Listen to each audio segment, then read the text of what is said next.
Next topic হচ্ছে,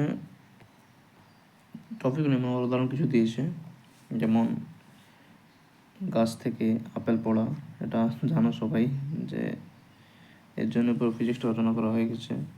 দ্বিতীয় হচ্ছে হাত থেকে পাথর ফেলে দিলে নিচে পড়া, বেসিক উদাহরণ। চাঁদে করা বিখ্যাত ফেদার অ্যান্ড হ্যামার এক্সপেরিমেন্ট বায়ু না থাকায় একই গতিতে পড়ে। লিফট হঠাৎ ছিঁড়ে নিচে পড়া, সাময়িক অবাধ যেটাকে বলা হয়, ঠিক আছে। আচ্ছা, এরপর আছে লিফটের গতি, যেটা অনেকগুলো মানে কেস আছে, 4-5টা কেস আছে, ঠিক আছে। তার মধ্যে কিছু জেনে নিতে হবে যেগুলো পরীক্ষা দিয়ে দিলে, স্পেশালি রেলের জন্য বলছি। কলকাতা পুলিশ মেন্সে এত ডিপ আসবে না। লিফটের গতি মূলত অভিকর্ষ ও লিফটের ত্বরণ এই জি আর এ এর উপর নির্ভর করে। অভিকর্ষ ত্বরণ এবং লিফটের ত্বরণ দুটোর উপর ডিপেন্ড করছে লিফটের গতিটা, ঠিক আছে। এখানে সবচেয়ে গুরুত্বপূর্ণ বিষয় হলো প্রকাশ্য ওজন, যা দাঁড়িপাল্লা বা ওয়িং স্কেলে আমরা দেখিয়ে থাকি, ঠিক আছে। আচ্ছা, সাধারণ সূত্র, এটা হচ্ছে বেসিক। যদি উপরে ত্বরণ হয়, উপর দিকে ত্বরণটা হয়, তাহলে এন এর মান হবে N equal to small M into G plus A. এটা হচ্ছে অভিকর্ষ ত্বরণ, এটা হচ্ছে নর্মাল ত্বরণ, ঠিক আছে। এটা হচ্ছে নর্মাল জিনিস। যদি উপরের দিকে ত্বরণ ঘটে তাহলে এন এর মান হবে N equal to small M into G plus A. এটা উপরের দিকে হলে এই কেসটা মাথায় রাখবে, ঠিক আছে। যদি নিচের দিকে হয় তাহলে প্লাসের জায়গায় মাইনাস হয়ে যাবে, উপরে হলে প্লাস হবে, নিচে হলে minus. N equal to small m হচ্ছে, যদি উপরে হয় তাহলে জি প্লাস এ হবে, আর নিচে হলে জি মাইনাস এ হবে, ঠিক আছে। এটুকু ডিফারেন্স, কিন্তু এগুলোতে পরীক্ষা আসে আর কি। আচ্ছা, বিভিন্ন অবস্থা, যেমন যদি স্থির বা সমবেগে চলে, এ ইকুয়াল টু 0 হয়ে গেছে, তার মানে কি লিফট স্থির আছে বা সমান বেগে চলছে, এরকম কেস দিয়ে দেই। সায়েন্সে এগুলো আসে, ডেপথ কোশ্চেন, রেলের জন্য বলছি, ঠিক আছে।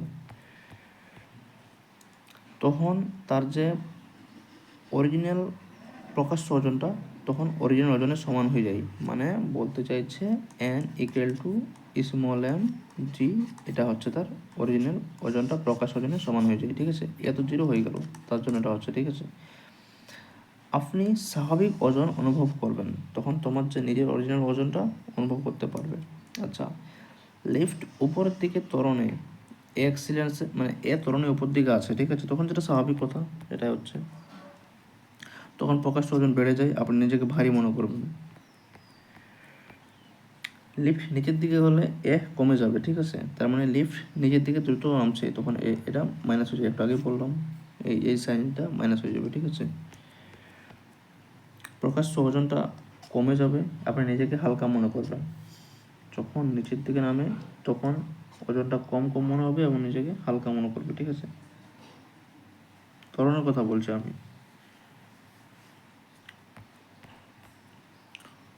মুক্ত পতন, ফ্রি ফল, যখন অবাধে পড়ছে, মানে হঠাৎ লিফট ছিঁড়ে গেছে, তখন কী হবে কেসটা, না তখন আর নিজের ত্বরণ থাকে না, তখন এটা জি হয়ে যায়। তার মানে কি নর্মাল সূত্র ছিল N equal to small m g minus a, তখন এটা আর জি এ নয়, এটা জি হয়ে যায়, তখন জি মাইনাস জি 0 হয়ে যায়, তাহলে এন ইকুয়াল টু 0 হয়ে যায়, ঠিক আছে। তার মানে প্রকাশ্য ওজনটা শূন্য হয়ে যায়, প্রকাশ্য ওজনটা তখন শূন্য হয়ে যায়। আপনি ওজনহীনতা অনুভব করবেন। ওজনহীনতা মানে কি, তুমি তখন মহাকাশে ভাসবে সেরকম মনে হবে, ঠিক আছে। আচ্ছা, নিচে নামার সময় ধীর হওয়া, নিচে নামার সময় ধীর হয়ে গেছে কেসটা, তখন কী হবে না, লিফট নিচে যাচ্ছে কিন্তু ধীরে ধীরে থামছে, অর্থাৎ ত্বরণ উপরের দিকেই থাকছে, ঠিক আছে। লিফট যদি নিচের দিকে নামছে, ত্বরণ উপর দিকে কাজ করছে, এটা মাথায় রাখবে, এটা সব থেকে বড় জিনিস। এগুলো ছোটো ছোটো স্মল আকারে দিয়ে দিই প্রশ্ন আকারে, ঠিক আছে। আবার ওজনটা বেড়ে যাবে, সহজ ট্রিক কিছু দিয়ে দিয়েছি, ঠিক আছে। নোটসগুলো অনেক কষ্টে বানিয়েছি, ভালো করে পড়ে নেবে, এরকম পেড কোর্সও দেবে না, ঠিক আছে। উপরের ত্বরণ যদি উপর দিকে ত্বরণটা ঘটে তার মানে লিফট নিচে নামছে, তখন নিচেকে ভারী লাগবে। যদি নিচের দিকে ত্বরণ দিচ্ছে মানে লিফট উপরের দিকে উঠছে, তখন নিচেকে হালকা লাগবে। আর মুক্ত পতন হলে ওজন তো শূন্যই, তখন মহাকাশে ভাসবে সেরকম মনে হবে, ঠিক আছে। আচ্ছা, এরপরে প্রক্ষেপ গতি আছে, প্রজেক্টাইল মোশন। ধরো এরকম এখান থেকে কোনো বস্তুকে ছড়া হয় 45 ডিগ্রি অ্যাঙ্গেলে, তখন সেটা এভাবে যাবে, ঠিক আছে। তো এরকমভাবে যদি ছড়া হয় তাহলে তার একটা বিস্তার পাবে, ঠিক আছে। তার একটা বিস্তার পাবে, তার একটা মানে উচ্চতা পাবে, এবং তার একটা কি বলবো, তার একটা সময় পাবে, ঠিক আছে। তো সেটা দেখে নেওয়া যাক, চলো কী কী হয় এখানে, বা কী কী দিয়েছি নোটসে করতে গেলে, ঠিক আছে।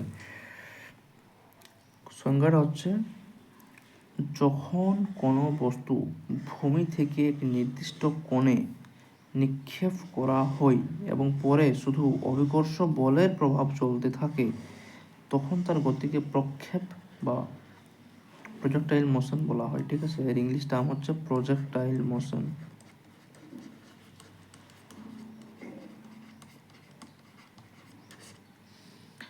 বলতে চাইছে যখন একবার ছেড়ে দেওয়া হচ্ছে তখন সেটা শুধু অভিকর্ষ বলের প্রভাবেই চলতে থাকে, তখন কোনো কারো ভূমিকা থাকে না, এটাই হচ্ছে প্রজেক্টাইল মোশন।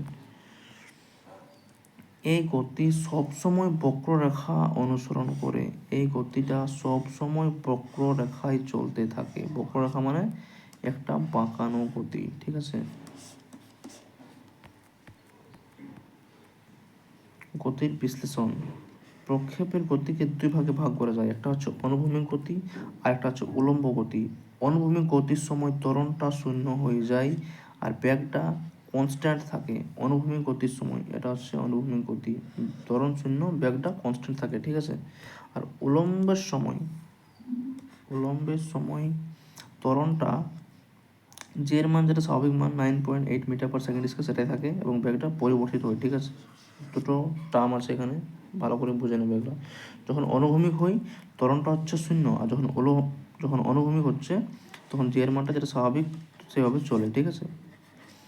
আর অনুভূমিকের সময় ব্যাগটা ধ্রুবক থাকে, আর উলম্বের সময় ব্যাগটা পরিবর্তন হয়। বেশি কিছু দেবে না, ওই ব্যাগের নিয়ে বা ত্বরণ নিয়ে প্রশ্ন করতে পারে যদি বাই চান্স আসে তাহলে, ঠিক আছে। আচ্ছা, অনুভূমিক দূরত্বের একটা ফর্মুলা রয়েছে যেটাকে রেঞ্জ বলা হয়, ঠিক আছে, ইংলিশে। আর equal to u square sine two theta by g, এটা মাথায় রাখবে। U square sine two theta by g, এটা হচ্ছে তার রেঞ্জের বা বিস্তারের একটা সূত্র। সময় 2u sine theta by g, 2u sine theta by g. উদাহরণ দেওয়া হয়েছে কিছুটা প্রজেক্টাইল মোশনের। ক্রিকেটে বল ছড়া, তীর ছড়া, ক্রিকেটে যে বল ছড়া হয়, ধরো এখান থেকে কোনো একটা প্লেয়ার এখান থেকে বল ছুটছে, তাহলে সে উচ্চতা করতে করতে একসময় সেটা নিচে নেমে যাবে, সেটা পুরোপুরি প্রক্ষেপ গতি, ঠিক আছে। তীর ছোড়া হয়, যখন কোনো একটা ব্যক্তি এখান থেকে তীর ছোড়ে উপর দিকে করে, অটোমেটিক সময় নিচে নেমে যাবে, সেটা হচ্ছে একটা প্রক্ষেপ গতি। ফুটবল কিক করা, ধরো কোনো গোলকিপার এখান থেকে বল মারলো, প্রথমে উড়ে উড়ে এখানে চলে এলো, তো এক সময় উঁচু থেকে নিচে নামবে, সেটা হচ্ছে একটা। সেম একই ব্যাপার, কামান থেকে যখন গোলা ছোড়া হয় তখন, এটা ইন্ডিয়ান আর্মি করে থাকে বা যারা বর্ডার আছে তারা, ঠিক আছে।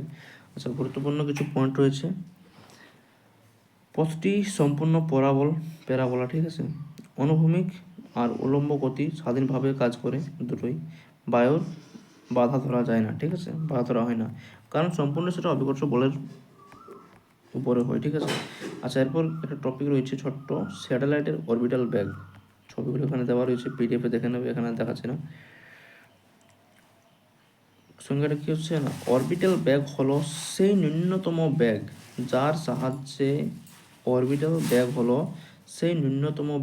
যার সাহায্যে কোনো স্যাটেলাইট একটি গ্রহ যেমন পৃথিবী এর চারপাশে নির্দিষ্ট কক্ষপথে ঘুরতে পারে এবং নিচে পড়ে যায় না। একটা মিনিমাম ব্যাগ যার সাহায্যে কোনো একটি স্যাটেলাইট গ্রহ পৃথিবীর চারপাশে ঘুরতে পারে, যে ব্যাগটা, সেই স্বাভাবিক ব্যাগটাকে বলা হচ্ছে অরবিটাল ব্যাগ, ঠিক আছে। সূত্র দেওয়া রয়েছে, ভি ইজিক্যাল টু √GM/r। পৃথিবী পৃষ্ঠের কাছাকাছি এলে ভি এর আচ্ছা সেখানে দিয়ে দিয়েছে, এই যে ফর্মুলা দেওয়া হয়েছিল যে V equal to capital G M by R. এই ভিটাকে বলা হচ্ছে অরবিটাল ব্যাগ, জি হচ্ছে মহাকর্ষজ ধ্রুবক, এম হচ্ছে পৃথিবীর ভর, আর হচ্ছে পৃথিবীর ব্যাসার্ধ। ঠিক আছে। পৃথিবীর ক্ষেত্রে মান, পৃথিবীর কাছাকাছি orbital bag 7.9 kilometre per second square. ঠিক আছে, সেকেন্ড। পৃথিবীর কাছাকাছি অরবিটাল ব্যাগের মান হয় 7.9 কিলোমিটার পার সেকেন্ড, অর্থাৎ স্যাটেলাইটকে প্রায় 28,000 কিলোমিটার পার হাওয়ার বেগে চলতে হয়। স্যাটেলাইটকে প্রায় 28,000 কিলোমিটার বেগে চলতে হয়। এটা হচ্ছে কি বলবো, মানে একটা যে ওর স্বাভাবিক বেগটা মিনিমাম, অরবিটাল বেগটির স্বাভাবিক বেগটা সেটা হচ্ছে মিনিমাম 28,000 কিলোমিটার পার হাওয়ার বেগে চলতে হয়। পরীক্ষাগুলো আসে। ঠিক আছে। আচ্ছা, এই ব্যাগ কেন দরকার? এদের স্বাভাবিক গুরুত্ব রয়েছে, নর্মাল গুরুত্ব, পৃথিবীর মহাকর্ষ নিচে টানে তার জন্য, আর স্যাটেলাইটের গতি জড়তা, সোজা যেতে চাই, স্বাভাবিক জিনিস। আচ্ছা, কিছু গুরুত্বপূর্ণ পয়েন্ট দেওয়া রয়েছে, যেমন অরবিটাল ব্যাগ ভরের উপর নির্ভর করে না, স্যাটেলাইটের ভরের উপর অরবিটাল ব্যাগের মান নির্ভর করে না, এম এর উপর নির্ভর করছে না। উচ্চতা বাড়লে ব্যাগ কমে, যদি বাই চান্স হাইট বেড়ে যায় তাহলে ব্যাগটা কমে যাবে। এটি একটি ন্যূনতম ব্যাগ, বললাম যে 28,000 কিলোমিটার পার হাওয়ার, সেটা তার একটা স্বাভাবিক ব্যাগ নিয়ে চলতে হবে। ঠিক আছে।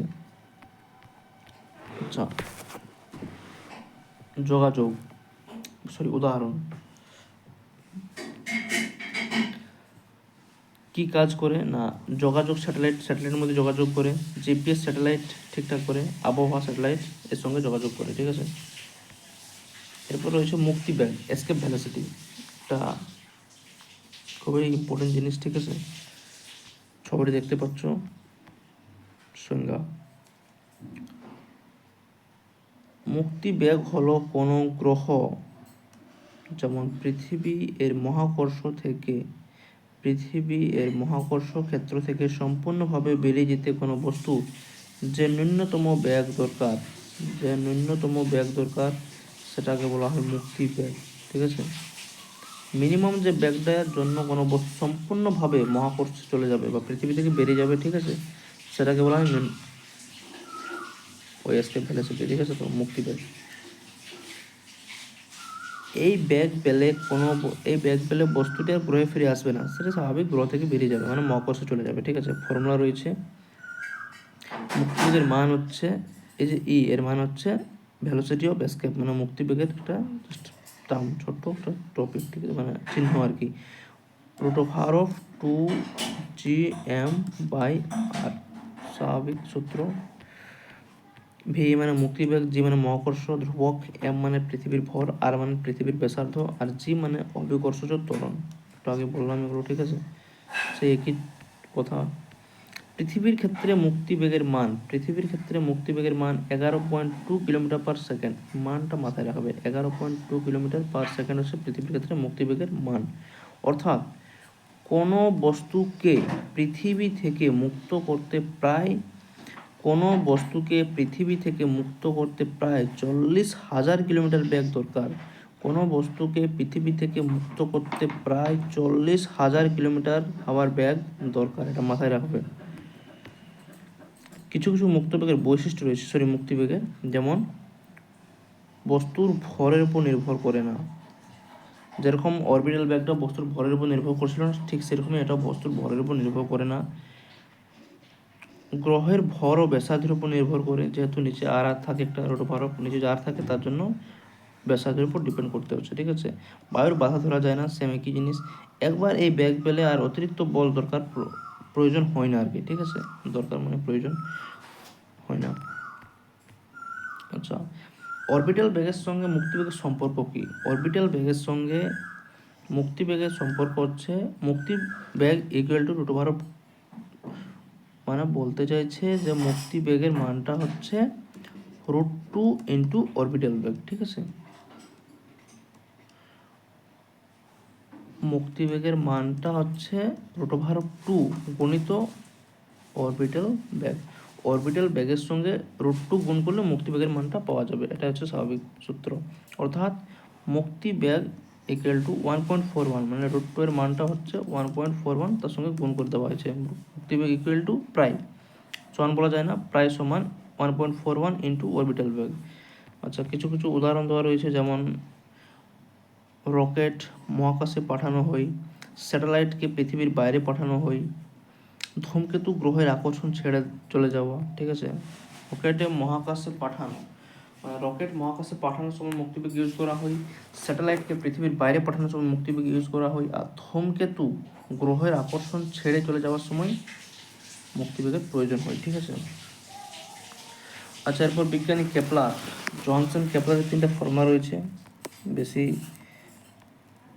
কি বলবো, মানে অত ডিপ পড়ার দরকার নেই, জাস্ট কি বলছে সেগুলো হালকা জেনে রাখলেই পরীক্ষায় মানে করে দেবে। ঠিক আছে, যদি জিজ্ঞেস করে তাহলে।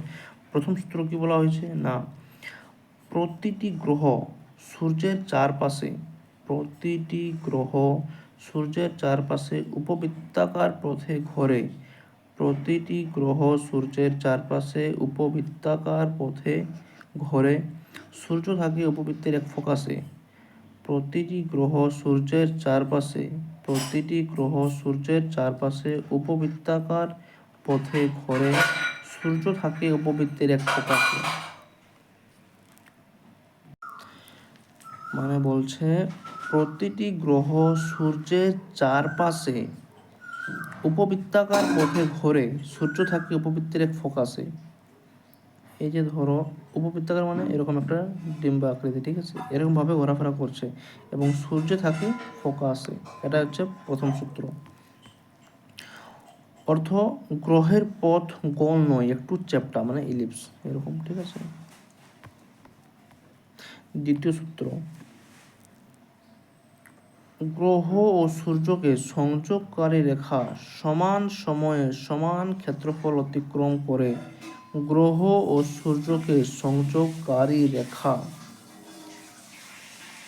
সমান সময়ে সমান ক্ষেত্রফল অতিক্রম করে, তার মানে বলতে চাইছে যে ধরো এরকম এখানে সূর্য রাখা রয়েছে, ঠিক আছে, এবং এরকম করে গ্রহগুলি ঘোরাঘুরি করছে। তো এই যে একটা সংযোগ রেখা, সেগুলি সমান সময়ে সমান ক্ষেত্রফল অতিক্রম করছে।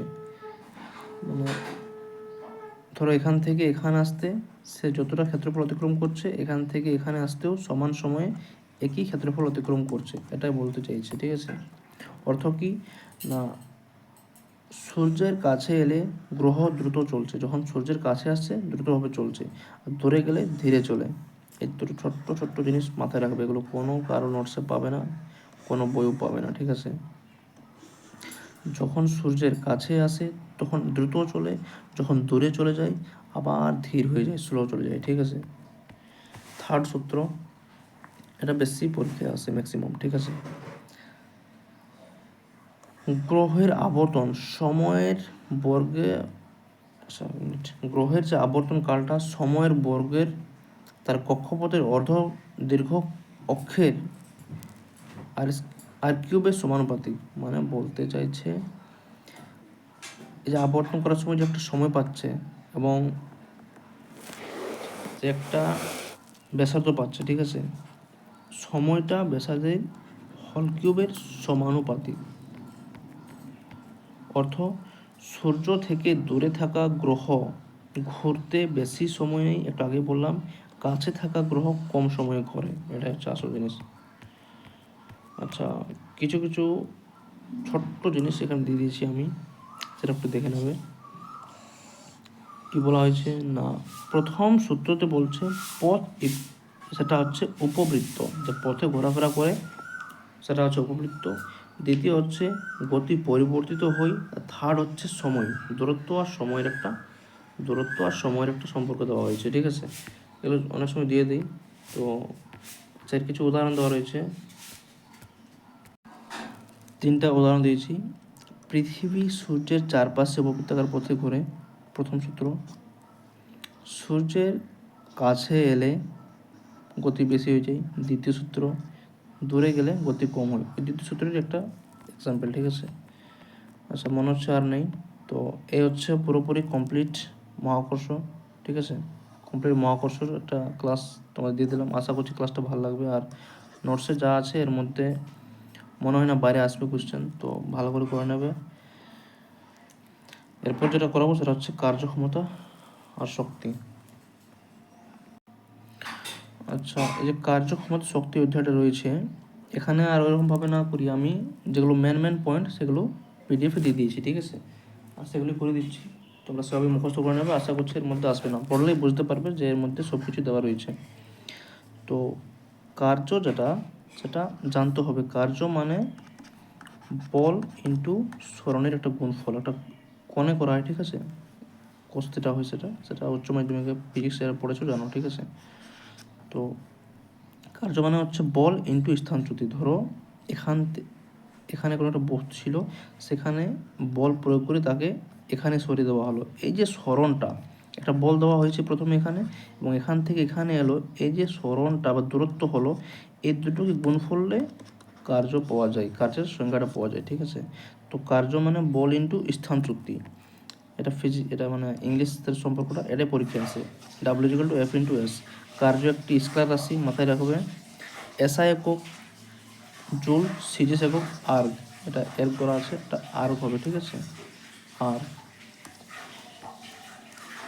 1 জুল সমান 10⁻⁷ আর স্থানচ্যুতি না হলে কার্য 0। স্থানচ্যুতি না হলে কার্য 0। ধরো এখান থেকে কোনো বস্তুকে বল প্রয়োগ করে এখানে সরানোর চেষ্টা করা হলো, কিন্তু সরানোই হলো না, তার মানে কি ডিটা হচ্ছে 0। তাহলে W= কী হই, F×D। তাহলে ডি এর মানটা 0 হলে এটাও 0 হয়ে যাবে, তার মানে ডাব্লিউটাও 0 হয়ে গেল, কার্যটা 0, ঠিক আছে। বল না থাকলে কার্য শূন্য, দুটো স্বাভাবিক কথা। থিটা কোণে হলে W=Fs cos θ, এটা উচ্চ মাধ্যমিকে পড়ানো হয়, ঠিক আছে। আচ্ছা, থিটা যখন 0 ডিগ্রি হয় তখন সব থেকে বেশি কার্য হয়, কারণ cos 0 ডিগ্রির মানটা 1 আর cos 90 ডিগ্রির মানটা 0 হয়ে যায়, ঠিক আছে। আর থিটা যখন 90 ডিগ্রি হয় কার্য 0 হয়ে যায়, এই হচ্ছে আসল কথা, বললাম একটু আগেটাই। আর থিটা যদি 180 ডিগ্রি হয় তার মানে ঋণাত্মক কার্য। কোস 180 ডিগ্রির মান হয় -1, ঠিক আছে। বল আর স্থানচ্যুতি মানে সরণটা, বল আর সরণ যদি একই দিকে হয় ধনাত্মক কার্য, যদি বিপরীত দিকে হয় ঋণাত্মক কার্য। ধরো এদিকে বল প্রয়োগ করছে, সরণটাও এদিকে হলো, ধনাত্মক কার্য, পজিটিভ ওয়ার্ক, ঠিক আছে। এদিকে বল প্রয়োগ করা হচ্ছে, কার্য তার উল্টো দিকে হয়ে গেল, সেটি হচ্ছে ঋণাত্মক ওয়ার্ক। আচ্ছা, ঘর্ষণ বলের কাজ সবসময় ঋণাত্মক। ঘর্ষণ বলের যে কাজটা হয় সবসময় ঋণাত্মক হয়, কারণ ঘর্ষণটা সম্পূর্ণ উল্টো কাজ করে, ঠিক আছে। নর্মাল রিয়াকশন কাজ করে না, নর্মাল রিয়াকশন কাজ করে না। কেন্দ্রমুখী বল কাজ করে না, নর্মাল রিয়াকশনও কাজ করে না, কেন্দ্রমুখী বলও কাজ করে না। কাজ শক্তি উপপাদ্য, এটা স্বাভাবিক জিনিস যে W=K×E, এটা মাথায় রাখবে, ঠিক আছে। এটা সূত্র, ফর্মুলা, পরীক্ষা আসে অনেক সময়। মোট কাজ পৃথক কাজের যোগফল, মোট কাজ পৃথক কাজের যোগফল, এই ফর্মুলাটাকে বোঝানো হয়েছে, ঠিক আছে। মহাকর্ষ বল একটি সংরক্ষিত বল, মহাকর্ষ বল একটি সংরক্ষিত বল, ঘর্ষণ একটি অসংরক্ষিত বল।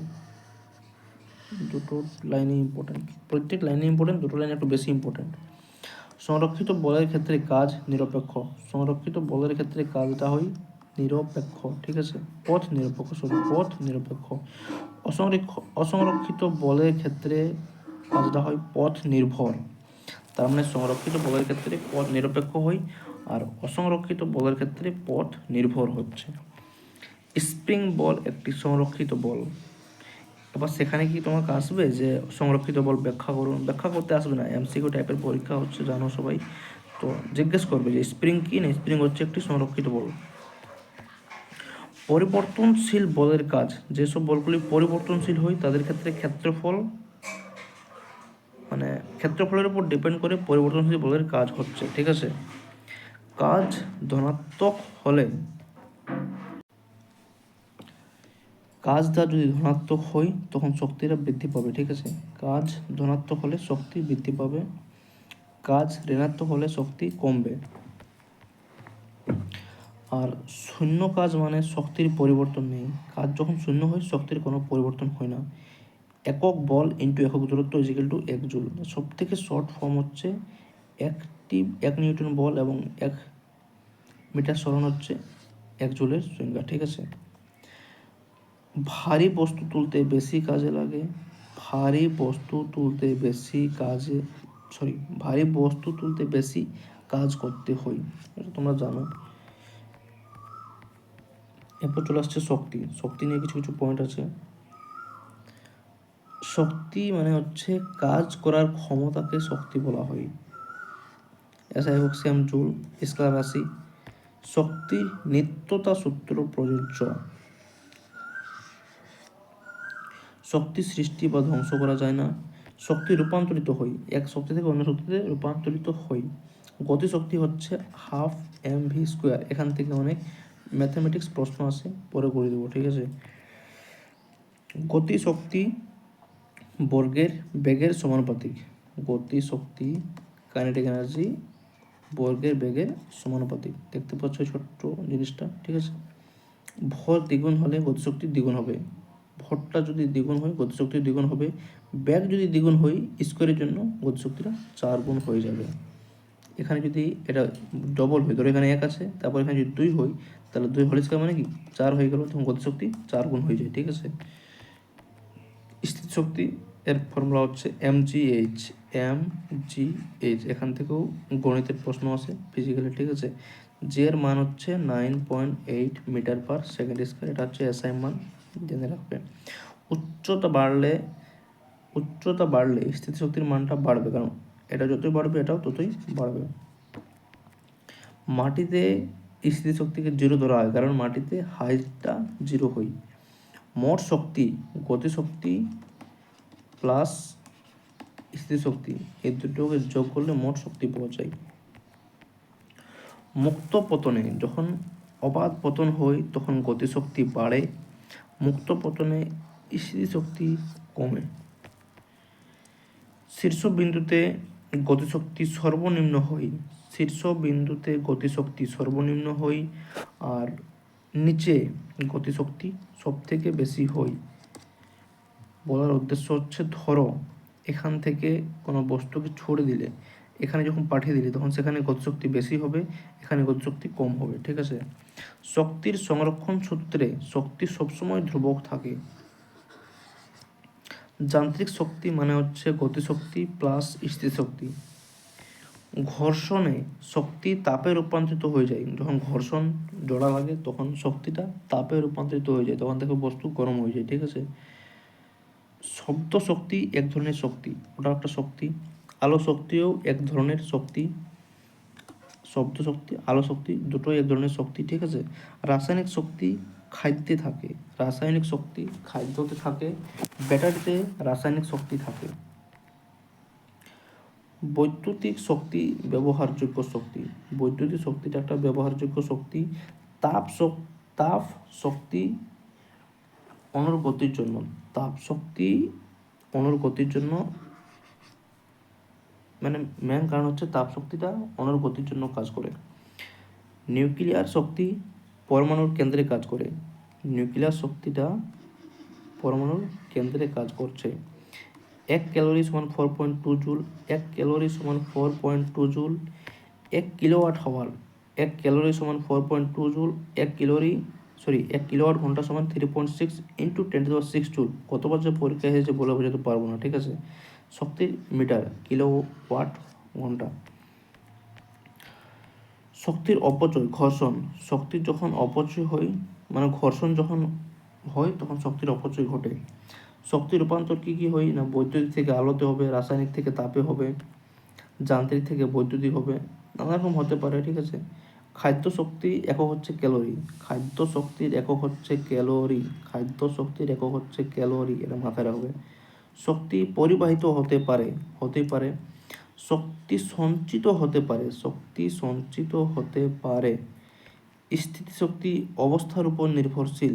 স্থিতিশক্তি অবস্থার উপর নির্ভরশীল। ক্ষমতা নিয়ে কিছু পয়েন্ট আছে। ঠিক আছে। ক্ষমতা মানে হচ্ছে কাজ বাই সময়। ফার্স্ট কথা, ক্ষমতা মানে হচ্ছে কাজ বাই সময়, এটা ইংলিশ ফর্ম। ক্ষমতা মানে কাজ বাই সময়, সময় হারে কাজ করার ক্ষমতাকে, কাজ করার যে সামর্থ্য তাকে বলা হয় ক্ষমতা, ঠিক আছে। এসআই একক ওয়াট, এক ওয়াট সমান 1 জুল পার সেকেন্ড। ক্ষমতার একটি স্কেলার রাশি, ক্ষমতা কাজের হার, মানে কাজ করার হারটাকে ক্ষমতা বলা হচ্ছে। 1 ওয়াট সমান 1 জুল পার সেকেন্ড, ক্ষমতা স্কেলার রাশি, ক্ষমতা কাজের রাশি, এগুলো রিপিট হয়ে গেছে। তো কোনো ব্যক্তির ক্ষমতা বা কোনো ব্যক্তির বা কোনো বস্তুর ক্ষমতা বেশি থাকলে কাজটা দ্রুত হবে, কম সময়ে বেশি ক্ষমতা হবে, ঠিক আছে। সময় যত কম হবে কাজ ক্ষমতাটা তত বেশি হবে। ক্ষমতা মানে হচ্ছে কি পি বাই কার্য বাই সময়। তো এইটা যত কম হবে এটা তত বেশি হবে, এটা যত কম হবে এটা যত বেশি হবে এটা তত কম হবে, কারণ কম তার মানে কি নগণ্য হচ্ছে, তো ওয়ার্কটা বেশি হবে, বেশি হলে এটা ওয়ার্কটা কম হবে, তার মানে ক্ষমতাটা কম হবে। 79 নম্বর পয়েন্ট সব থেকে বেশি ইম্পর্ট্যান্ট। 1 হর্স পাওয়ার সমান 746 ওয়াট, 1 হর্স পাওয়ার সমান 746 ওয়াট। গড় ক্ষমতা মোট কাজ বাই সময়, মোট কাজ বাই সময়। তাৎক্ষণিক ক্ষমতা D W by D T, D W by D T, তাৎক্ষণিক ক্ষমতা হচ্ছে D W by D T. P equal to F into V, P equal to F into V, P equal to F into V. বিদ্যুৎ ক্ষমতা ভিআই ইউনিট কিলোওয়াট, ঠিক আছে, এককটা হচ্ছে কিলোওয়াট। 1 কিলোওয়াট সমান 1000 watt. শক্তি মানে ক্ষমতা ইন্টু সময়, এটা ইংলিশ ফর্মটা দিয়েছে E equal to P into T. ক্ষমতা বেশি হলে শক্তি খরচ দ্রুত হবে, ক্ষমতা বেশি হলে শক্তি খরচ খুব দ্রুত হবে। ক্ষমতাটা যত বেশি হবে শক্তি খরচটা তত বেশি দ্রুত হবে। বিদ্যুৎ বিল কিলোওয়াট ঘন্টাতে মাপা হয়, বিদ্যুৎ বিলটা সবসময় কিলোওয়াট ঘন্টাতে মাপা হয়। যারা জানো না এটা জেনে নেবে, ঠিক আছে। 1 কিলোওয়াট হাওয়ার মানে 1 ইউনিট বিদ্যুৎ বিল, ঠিক আছে। যন্ত্রের ক্ষমতা লেভেলে লেখা থাকে, যন্ত্রের ক্ষমতা লেভেলে লেখা থাকে। আচ্ছা ওটা অতটা ইম্পর্টেন্ট নয়। আচ্ছা কিছু কিছু অতিরিক্ত গুরুত্বপূর্ণ পয়েন্ট দিয়ে রেখেছি, মোটামুটি 10টা হবে আশা করছি, 10টাই আছে। কোনো মেশিনের দক্ষতা যখন বের করতে হবে ফর্মুলা রয়েছে একটা, আউটপুট বাই ইনপুট ইন্টু 100। দক্ষতা কখনো 100% বেশি হবে না। বাস্তবে সব যন্ত্রে শক্তি ক্ষয় হয়, বাস্তবে সব যন্ত্রে শক্তি ক্ষয় হয়। মেশিন শক্তি রূপান্তর করে, মেশিন শক্তি রূপান্তর করে। ঘর্ষণ দক্ষতা কমায়, ঘর্ষণ দক্ষতা কমায়। শক্তি ও কাজ একই এককে থাকে, শক্তি ও কাজ একই এককে থাকে। ক্ষমতা আলাদা এককে প্রকাশিত। শক্তি সংরক্ষণ সর্বত্র প্রযোজ্য। যান্ত্রিক শক্তি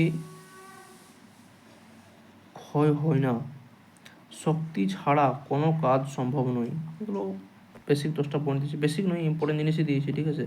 তো জেনে নেবে, এই হচ্ছে পুরো সম্পূর্ণ ক্লাস দুটো করে দিলাম, আশা করছি ভালো লাগবে।